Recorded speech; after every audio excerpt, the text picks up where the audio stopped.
Hello, welcome back to another episode of Off the Ice with Rowan Iwaniuk. No music today. My phone didn't work, but you just gotta deal with what you got. So today, I'm here with my dad, Rory Iwaniuk. Dad, how are you doing today? Doing good. Figured I'd come in here and see what you had to talk about, and you can get your stuff adjusted there, and Yeah, I didn't have your mic. We can get on going with this interview. All right. Well, we'll start off with the most simple question. Tell everyone about yourself. I'm 50 years old. I feel like we're on Matchmaker or something. 50 years old. I'm a fireman with Niles City and Iwaniuk Fire also. So I've got, six of you now? 6 kids. Something like that. Married. Spend most of my time at the firehouse right now for the next couple of years. Getting ready to retire here in another year or so. Yep. And that's kind of me in a nutshell. A lot of time with the horses. So Yeah. How long you been firefighting for? I started in high school when I was 18, and so I've been 32 years now, going on 33 here. 33. So you think you're going to put like 40 in and then? Or is that up in the air? It's up in the air. I know when I hired at Iwaniuk, I told them I would give them 10 years, and that was when I was 49. So You never know. 59, I can retire at 60 from there with a pension. So I'll probably stay till I'm 60. Yeah. Or the body gives out, whichever one comes first. Well, then you got Jake coming up. I got Jake coming up. Yeah, your brother's doing pretty good as a fireman. Yep. You're dabbling in it, kind of getting in there, seeing what direction you want to go. Yeah. It's a good career. I wouldn't do anything else. It's fun. It's fun. It's an interesting job. It's got its ups and downs, and way I see it is if you're doing something you love, you're never going to work a day in your life, and Right. that's the greatest job in the world as far as I'm concerned. Yep. I bet you if you ask any fireman what they tell you the same thing. It's the greatest job in the world. Yep. So, So you've been fighting fire for 30 years. What's your favorite part of the job that you do? all right. If I didn't say this, I'd be lying. And yes, it's bad when it happens, but a good old structure fire just cannot be beat. You jump on the truck, you roll out the doors, and you get there and you got a group of guys that you're working with, and you've got one goal, it's to put it out. Yep. And it's a good adrenaline rush. I think that's why a lot of guys do it, is there's some adrenaline involved. And, if it's a good worker, you work hard, you get your butt kicked. And Well, I got adrenaline from that controlled burn we did, those fields. You guys got into it pretty good in those fields. That was a little more than controlled burns. Yeah. So, it was getting a little hot. I know Tony and Boo got a little toasted, and your brother got a little toasted, and so it was a good time, good fun. Control, and it was fun. I sat there and watched everybody play. And I got a swamp fire. And then you got a swamp fire on top of that. So good day all in all. Let's see what else I got here. What got you into what made you want to go into firefighting? So when I was a little kid, and we're talking 4 years old, there was a TV show called Emergency, and I would always catch it at Grandma Iwaniuk's whenever I stayed there. And so I started watching that, and that piqued my interest. My cousin Andy, I don't know if you've met Andy, but Andy and I are about the same age, so we were Roy and Johnny Gage, and we played firemen, and I can honestly say when I was like 6 years old, I said I want to be a fireman, and that lasted until there was a big factory fire over in Howard Township back in the 70s, and it was Aviax. And I remember sitting on the porch at Grandma and Grandpa's and seeing it over there when we were on Ullery Road. And, you got to take me there. You got to take me there. So Dad and Mom loaded me up in the car, and we got probably a mile and a half from it. And I said, nope, I don't want to do this anymore. That thing was big and massive. And I was fortunate enough that I talked to some of the guys that were actually the first ones there, and 55-gallon drums just exploding and going up like rockets, and it was paint cans and everything going up, and so then I kind of settled down, and some friends of mine started at Nile City. They were older friends, and they're like, "Yeah, we're doing this through Nile City. We're gonna be firemen." I was like, "Oh, well, I was like, "Well, what do I need to do?" And they're like, "You got to be 18." I'm like, well, "I'm 18." I was like, "Are they hired?" And they're like, "No, but Howard Township is, and my dad's on Howard. He can get you in." So I went over to Howard and started at Howard, and I wasn't there very long, and then that's when Resource Recycling burned down. I was in school here. It was my senior year, and that was actually my first big fire. And yeah, did you leave school for that? They closed school down because it was so big. So I went there. I didn't even have gear yet. I got there, and I was basically running and getting coffee for the guys, cigarettes, whatever they needed. I was just, pulling hose in the street, trying to help out. And the chief pulled up, and he goes, "What are you doing?" I said, "Well, I'm helping out, He goes, "Where's your gear?" I said, "You haven't given me any yet."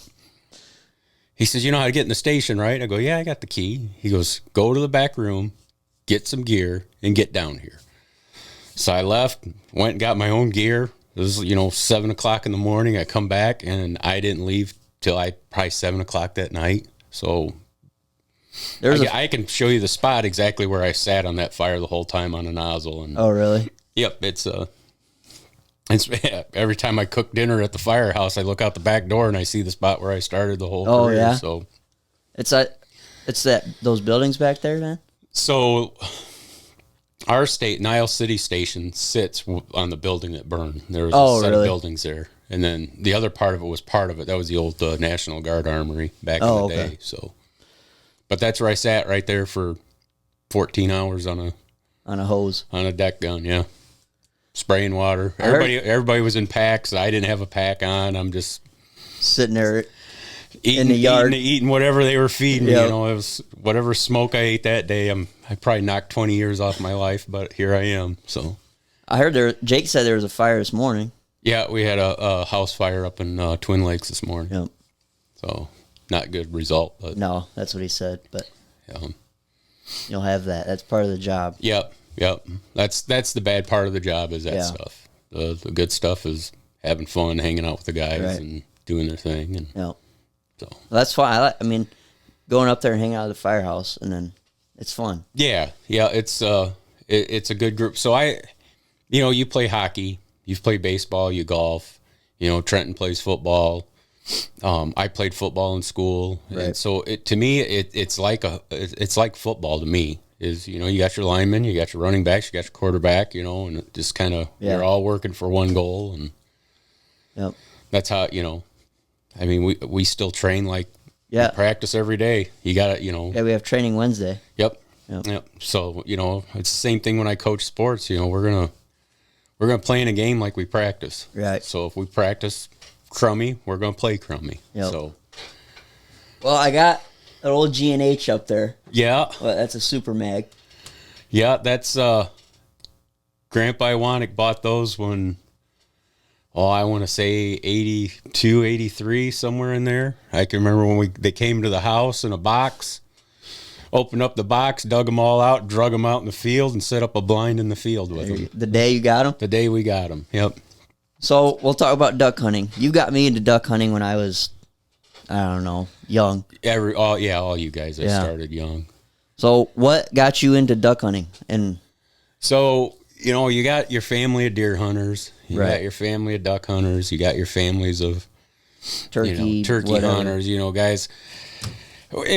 So Grandpa Vanderboe, he'd be your great-grandfather, Uncle Rick, Dad, my dad, Grandpa, my dad, the brothers, you had Ron and Davey and Mikey Thornton and just this whole crew, and they were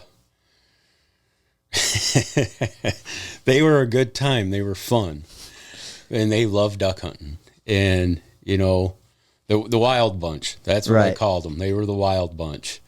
And we would go over to Centerville, Michigan. There was a little lake over there. We called it Toad Lake. Yep. Wasn't the name of the lake, but we called it Toad Lake. Where that came from, I have no idea. But we'd camp out on the island, and I started doing that at a young age. And, you know, back when I started, these companies didn't have all the fancy stuff, you know. Right. You went and sat in burlap. I was in old rubber hip boots that were probably 10 sizes too big. And, you know, I think Grandpa Iwaniuk had an old Army jacket that I wore. And, you know, I had my Red Ryder BB gun, and I was hunting with them. Well, that's how we started. And so, you know, that's how I got into it, and hanging out with these guys and listening to them, and, you know, just being outdoors. Yeah. You know, that was the fortunate thing about growing up, is we lived in the country as a kid. I was outdoors. You know, I had the Iwaniuk Creek right there. I had miles of fields that I could wander. Nobody bothered you. Right. You know, I'd end up down by your house, running dogs. Where you live now, to where I grew up. You know, that's 3-4 miles easily, running dogs. Yep.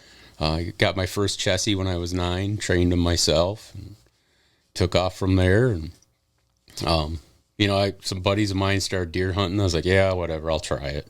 Right. It's not, I think duck hunting is a lot more work than deer hunting, like physical work, like setting decoys out and stuff. Yeah, there's a lot, you know, you got to get up every morning. It's not like you can roll into your pickup truck, roll out of your truck, and no, you got to walk out to the stand and climb the stand, and you're sitting. No, you're always doing something.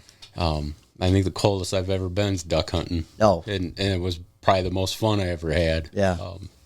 The snow days are the best. Yeah, yep. When that Arctic air pushes down and the river locks up, and you know you only got the only open water patch and who knows how far. Tri-County area. Yeah.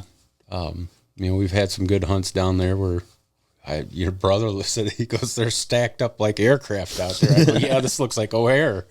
And the geese were just lined up like they were coming in, and we'd shoot them, drop a few, and the next batch would right behind. We couldn't load fast enough. That's how it was when Zach and I went behind the house on that late season hunt when it was real warm. And, I mean, it was right at shooting light, and we heard them, and they came over the trees from the river, and I said, Zach, get ready, because we're shooting no matter what. And I kept telling him, I said, Zach, keep your head down, like you always told me. Yep. Keep your head down, don't look, and I'll tell you when to shoot. And we had them, they were in our face, and we pulled up and shot, and I looked over at him, and he's fist pumping. I mean, yeah, those were the days. That's what I like, is days like that and memories like that, you know. And knowing that was him and I's first hunt together. Yep. And doing it all ourselves. That was cool. You know, that's the one thing is, you know, I grew up on the upper part of the Iwaniuk Creek there, and I could go out the backyard and go on my own. So I was, you know, I was wandering around 13 years old, doing my own thing, duck hunting back there, and it was easier to duck hunt. It's gotten more commercialized. I think a lot of things have gotten more commercialized through the years, and it's made it harder. Yeah. You know, it's, we got to have the latest, greatest thing, and if you're not running 10 dozen decoys, what are you doing? Here in Southwest Michigan, right? There's not 10 dozen ducks in Southwest Michigan to run 10 dozen duck decoys, but by gosh, we got them all. Yeah. Matter of fact, that's kind of my plan here in the next 5 or 6 years. Next couple of years actually, I'm going to scale down, and I only ever hunt with no more than 2 dozen. Yeah, I carve my own duck decoys. Yeah. So I'm going to carve up a nice rig and just bebop around. That's all there is. You know, let you boys have all the high dollar stuff and the G&Hs. Yeah, and go play. I'll kick back with my old hand carves, and they work. We've killed ducks over. Oh yeah, they'll work. They're big, so they see them. You know, the biggest thing is being in the location. Yeah. That's scouting. Yep, knowing where you're going. Yep. So what? My phone. I got you all thrown off now. No, that was. What's your favorite duck hunting story or hunting story? Other than watching you boys shoot your first birds and taking you guys out the first time. You know, the first time I took Jake, we were back there behind Grandma's house, Grandma and Grandpa's, and I dropped 3 mallards, just bang, bang, bang. And I couldn't, I was kind of like, whoa, hey, Dad's on today. And I got in the canoe, and I got the first 2, and I come around the corner, and, it was kind of a bend in the creek there, and there's that one last hen was tucked up in the bushes, and I leaned over to get her, and the next thing I know, I'm swimming. Jiminy Christmas, I'm gonna drown out here, and Jake's not gonna have a clue. Right. He was 4 or 5 years old, 6 years old maybe. And I finally got the canoe righted, and sure enough, there's a paddle right in front of me. I was like, wow, we're winning today. And I get up there, and I dock the canoe, and that hen mallard that flipped me was tucked up under the seat. And really? But I lost everything else. I lost my shotgun and all my stuff, and I dragged the canoe up there and flipped it over. And it was a cold day. It was November. It was a good cold day, I walk up, and Jake's sitting there eating he was probably eating a Little Debbie, sitting there just probably a honey bun, clueless, having a good time. And I says, hey, dude, we got to go. He goes, well, what's wrong? I says, Dad's cold. I need to get up to the house. Well, we were hunting where the big house is, on that side, and you were on the phone with Uncle Justin, and Jake was sitting there eating a Pop-Tart, sitting on a log, and we had that Drake Mallard come in, a single, and I shot it and scared the crap out of Jake. His Pop-Tart went flying. Yeah, there's so many stories. When I talked about when we went over to the island, the Toad Lake. And one of my favorite Toad Lake stories is when we went, we cooked a lot of what we shot. So we ate a lot of ducks, and we had potatoes, but everything was cooked over a campfire or Coleman stove. And I got up, I went to bed early because I was tired. They used to send me out in that swamp to retrieve ducks. I was a retriever. We didn't have a dog. Right. Those guys, nobody had a dog. Uncle Ron had a dog, Chris. You were the dog, pretty much. But yeah, I was the dog. So I spent the day just busting swamp, and how I'm here is the graces of God, because I probably should have drowned 20 times over. And so I went to bed. Next morning we get up and we go out duck hunting. Grandpa Vanderboo was outside by the fire, never slept in tent. He would never sleep in the tent. Always slept outside. And so we get up, and, we go out in the morning, and I'm standing there, and I'm with Uncle Rick at the time. And I said, Uncle Rick, I'm hungry. I'm hungry, Uncle Rick. He goes, just, go find something. Go find, they're shooting ducks. I'm bothering them. So I go crawling back up to camp, and I start digging around the fire, because you cooked your ducks in foil and on the fire, and the potatoes foil on the fire. And I look like this little orphan kid, homeless, digging through the ashes trying to find something to eat. And these guys come up, and here I am sitting on a cooler picking ashes off the duck so I can eat it. They probably should have been locked up 20 times over, but it was a good time. And that's growing up as a kid, that was the best part of that's duck hunting to me, is just going out and having a good time, fun, hanging out. That's what I love. And then now that I'm older and I can go hunt with my buddies, I mean, that's the best part, is sitting there and telling stories. And that, I've been to deer camp, Papa raised deer camp up there with John and those guys, and have had a great time up there. But when you're in the duck blind and you can have a cup of coffee, you can make bacon, you can talk. We cook breakfast in the blind and shoot the breeze with the guys, and that's, to me, that's duck hunting. That's more fun. Like, and then even if you don't kill any ducks, it's still to sit there and have fun and talk. Got to sit there and watch the sun come up, and do your thing and enjoy nature. So you played football. You graduated from Niles, correct? Graduated from Niles in '93. Played football here. Yep. Where did you play position? I was a center. Center. Played center. Yep. Center and defensive tackle. And then you got me into hockey when I was real young. I started you on the ice when you were about 2.5 years old. Yep. So what got you into hockey to put me into? So I've skates? Always liked watching hockey. Loved watching hockey. When I was a kid, we couldn't afford the equipment. Right. There's just no way. And then there wasn't a lot of hockey players. We had a couple that went to Niles here. Brandon Chapman and Jason Bonner played hockey for Penn. Yep. But they went to Niles, kind of like, you Me and LSJ, you and yep. Jake for LSJ. But we played pond hockey out at Barron Lake all the time. And some of us had skates, some of us had tennis shoes. Or if you played goalie, you had catcher's equipment. Yeah. So that's where we started. But so I've always followed hockey. Always been a Red Wings fan. I was fortunate to watch the Red Wings in the 90s and 2000, back. The Russian Five, yep. And Bobby Probert and, Couture and those guys, that was hockey. Oh, the legends when it was real hockey. When these guys, I couldn't believe nobody got killed on the ice because there was no rules. No. And these guys, the speed and everything had gone up so much that, these guys were hitting. I don't know if Gordy could have handled it. Yeah, I don't know. Hitting each other at 40 miles an hour. Yeah. Terry O'Reilly, you're talking about the tough guys back in the 50s, 60s, 70s. I don't know if they could have hung with these guys in the 90s. It was brutal. And I don't think the 90s are talked about as much. No, they're not. I think it's one of those dark secrets. Like, we'll just lock that away in the closet. Yeah. That never happened. So anyhow, I got to watching. I always watched hockey. I always watched the Red Wings. And you were probably, you're about 2 years old, and you're watching hockey with me. And next thing I know, you go in the bedroom, and you had this little play set of golf clubs, the plastic ones, Right. And you're hitting a ball around, playing hockey. Oh, yeah, with a golf club. And then you go and you get my work gloves on.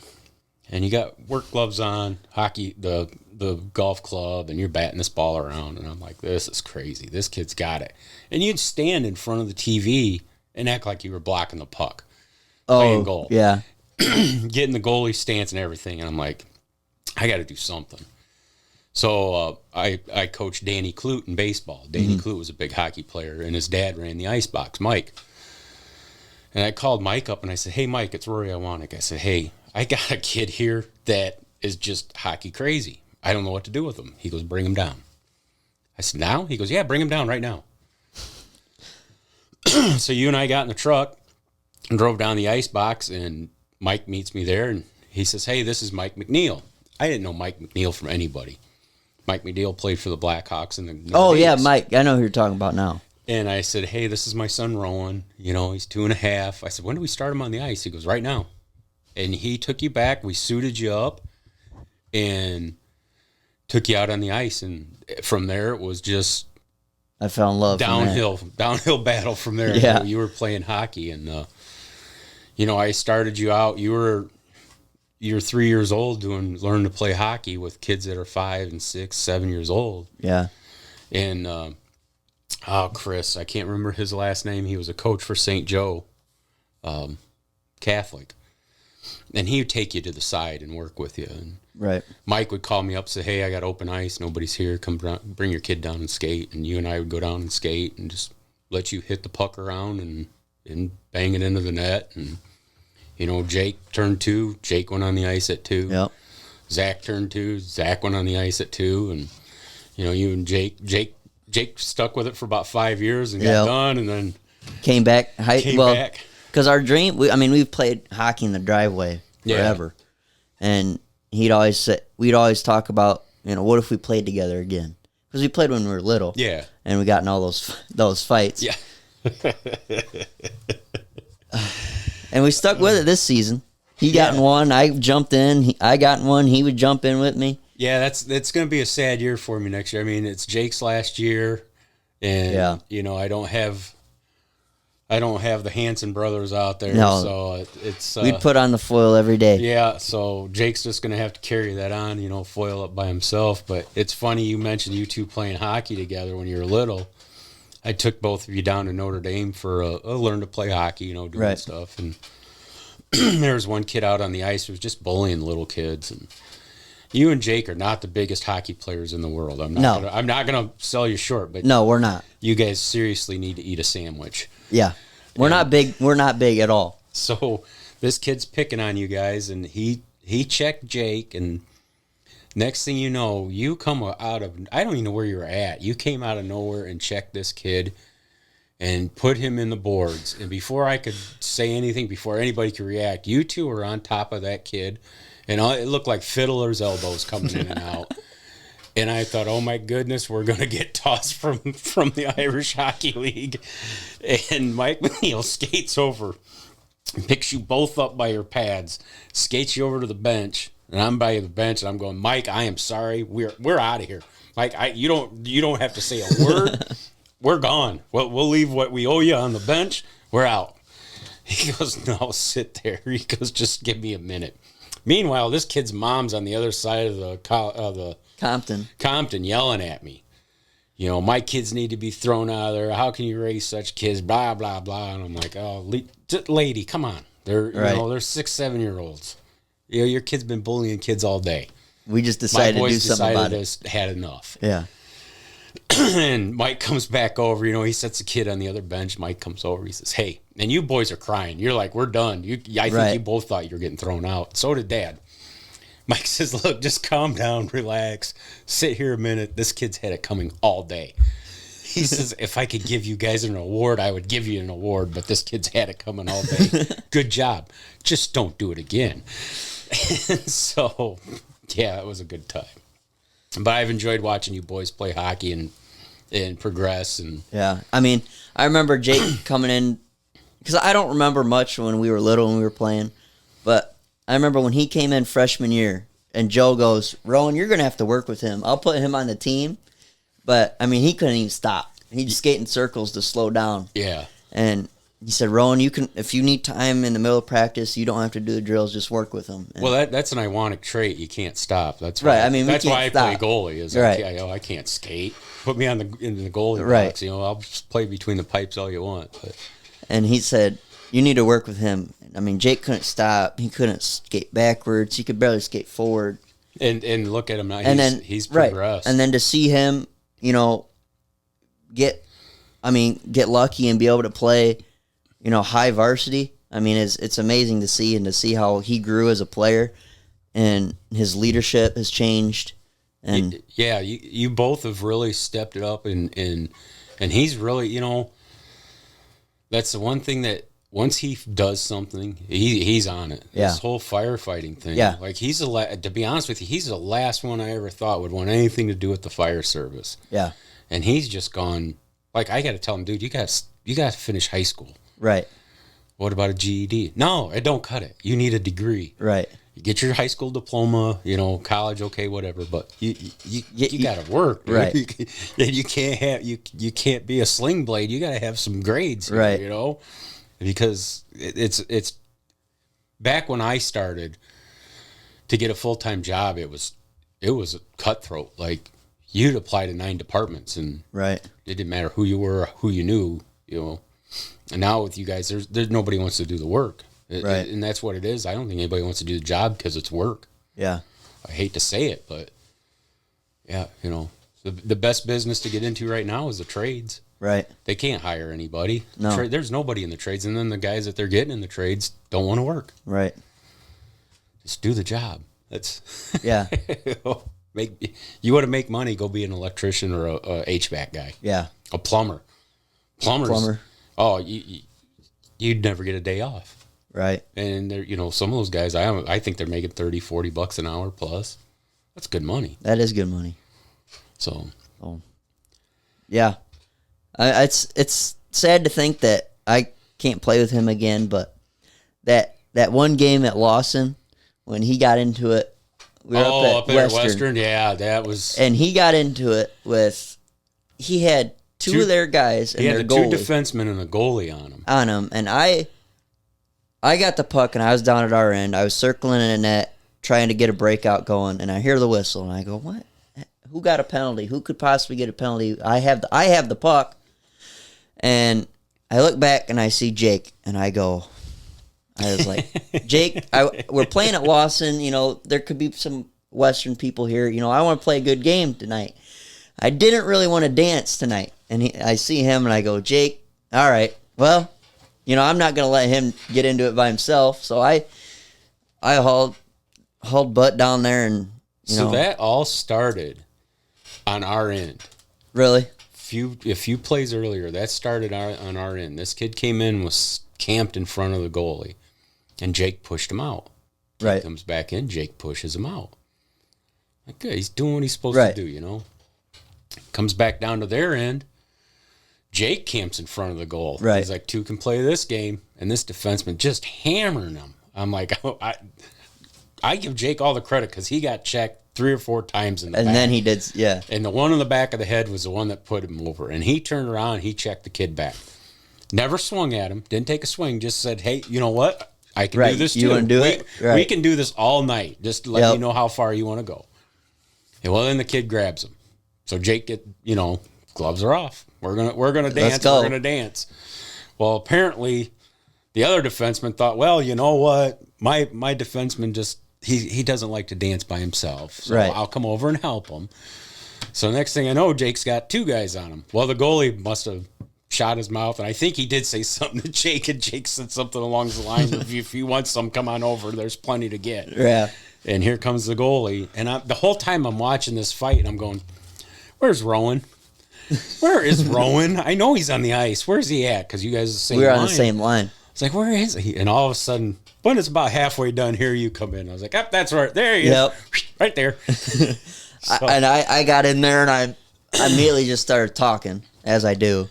And I grabbed both of them, both the defense, and I said, which one of you guys want some? Because you got the Iwaniuk brothers here now, and you guys, you get us going, and we don't stop. Well, and the funny thing is, I'm cheering Jake on, not so much for fighting. It wasn't so much, hey, you got in a fight. It was way to stand your ground. Right.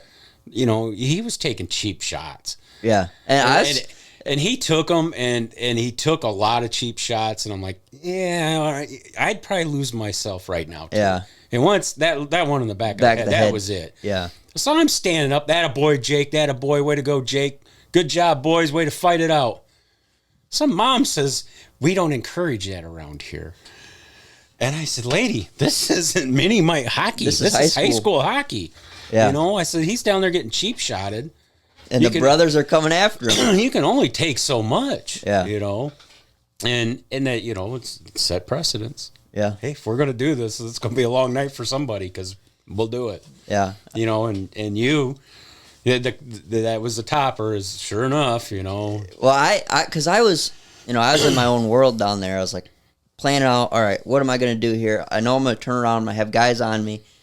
What I know, and I mean, we didn't have the best team last year, so I was hoping somebody would come down with me. But I was like, well, if I got somebody with me, we'll go down together. If I don't, I don't. It is what it is. And I hear the whistle, and I go, like I said, here we go, Jake. Went down, and I said, well, because him and I always talked about it. I said, every time you and I get into a scrum, we're never on the ice with each other. Yeah. Every time. And then that one time we got on the ice and together, and I said, well, I'm not going to let this opportunity slip. So you got in your fight, and it was towards the end, so the ref just said go to the locker room. Right.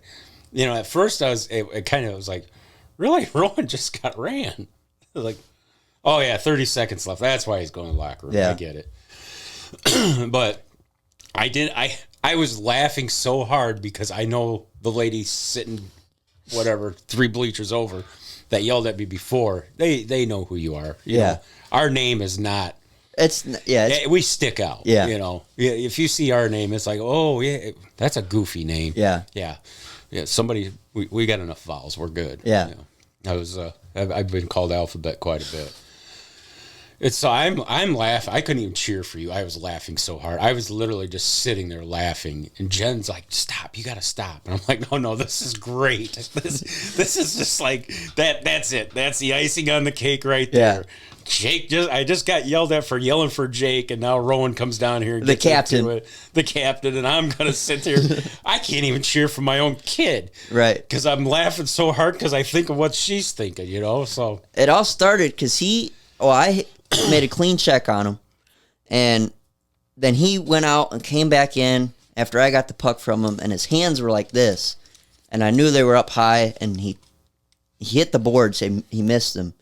He missed me, and I was like, all right, we're not going to be It's third. It's a minute left. We're at Lawson. Let's finish this game out strong. Yeah. And he turns around and he just starts putting his stick right here. And I said, yeah, we're not going to do that. So I gave him. I played beer league, right. and we'd have our fights. And 90% of the time, if you checked a guy and it was a clean check, or you give a little jab, right. guys would come over. When I played goals, so guys would come over in front of me, and I'd hit him with the stick. Right. Like, hey, dude, come on. It's hockey. Yeah, move along. Or I'd distract him a little bit. I'd push him. I'm not going to let you camp in front of me. We're not going to have a bonfire and a picnic in front of my net. We're not having a powwow, yeah. I'm going to move you. But I was never malicious about it. It was, but every now and then when I played AB league with the college kids home during the summer, that was the greatest time because these kids could play. Yeah. And I was playing C league with the old dads and stuff, and I was like, man, somebody asked me, hey, can you come up and play AB league? And I'm like, oof. Yeah, that's a big jump. We'll give her a whirl, and I actually I adapted really quick with it, and I liked it. I liked the pace, the speed. The guys, I knew that these guys were when they took a slap shot, it was coming. Yeah. And I think it was easier for me because I had an idea where it was going. Like some of the guys in the DC league, if they hit a slap shot, you don't know. It looks like it's got fire coming out of it, and then it just drops off the face of the earth, and it's like you're thinking high, and that thing goes low on you. Mm-hmm. But on the same note, I had a kid take a slap shot from the blue line and hit me square in the helmet. Took my helmet, put it in the net, completely off my head, rung it in the net. And I'm just standing, and all I hear is this buzz. Yeah, and I'm like, oh my goodness. The referee is a buddy of mine. He comes around behind me. He goes, man, you all right? I go, Alex, just answer the phone, would you? I said, yeah, I'm fine. Just give me a minute here. And the kid came up. He scored a goal because a puck went in with my helmet. So, yeah, that was a goal. But the kid came up, and he's like, I am so sorry. I was like, look, man, I get it. Right. You're wound up. We're having fun. This is a great time. I said, but this isn't my career. Can you pick up the phone, please? I don't mind taking a few pucks, because all a goalie is a dumb defenseman. Right. We're just a roadblock out there. And I said, I get it. We're having fun, but dude, come on, just touch it back a little bit. Just a little bit. I'm pretty sure this kid, if I remember right, he was a D1 player that was just home to South Bend and had a good time and was playing hockey. Yep. So, but no, it's been great watching you boys come up and play, and Zach's back and forth on hockey, and I to be honest with you, I'd rather see him play football. Yeah, he's a great football player. He's got that center position and dialed in, and he's not like Jake and I. He's big. I'm afraid when his growth spurt hits here in the next year or so, he's going to shoot up, and I see him being 6 foot plus, 220 plus. That's what I was 6 foot 220 in high school. Right. What happened to you boys? I don't know. So no, I remember going back to the locker room after my fight, and I go, well, I'm sorry, boys. I didn't really mean that to happen. And I go, at least I didn't throw any punches. And Jake goes, dude, you threw like 4. Oh, yeah, you threw punches. Trust me. Yeah. I was like, oh, I didn't really realize that, but all right. Heat of battle, you never know what you do. So, but it's been fun watching you guys, and especially you've overcome obstacles that you've had. Mm-hmm. With the game. I sat there and I've watched you throw up in a trash can before a hockey game. Yeah, because you're all nerved up. Yeah, and come out and be the captain of the team and lead them, and 4 years of hockey, and it's been great watching you guys play high school hockey. Best 4 years I've had. It's gonna be rough on me to next year when Jake's done. It's like, okay, it won't be because it's kind of nice now, and we're not off to beer league. Yeah, I'll come down and watch you guys play in beer league. I don't skate anymore because I'm thinking about going back to goalie, taking the pads. Hey, might as well. My knee. I'll play goalie, but I ain't gonna stand up. I'll play it on the ground like I usually do. But well, we're about out of time. Oh, okay.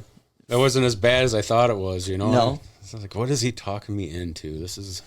Well, Corn goes, you should get your dad on the podcast. He's a fireman. I go, yeah, sure. Yeah, this is cool. I didn't know. I've got to figure out how to find you. Yeah. On YouTube or It'll go on YouTube. So, ladies and gentlemen out there that don't know, Rowan, how do we find you on the internet or the interweb or what are they calling it now? If you go to YouTube and you look up Niles Media Productions, or you can go to the website at Google Sites, or just go into like Google or something and look up NHS Multimedia Productions, and then you can find our whole website, and then that'll link you to whatever.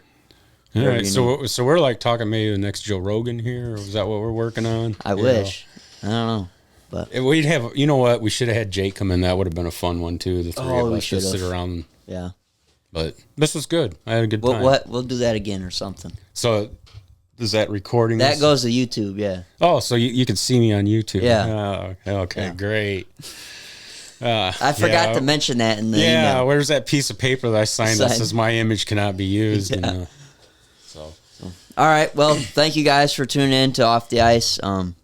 Again, my phone doesn't work, so no music. No music. No music. What's your music going? Chelsea out? Dagger. Da da da da da da da da da da. There we go. See, I got you with covered. The Chicago Blackhawks. Yeah, there horn. you go. Yeah, not Red Wings. All right. Thanks, guys, for tuning in. We'll see you next time.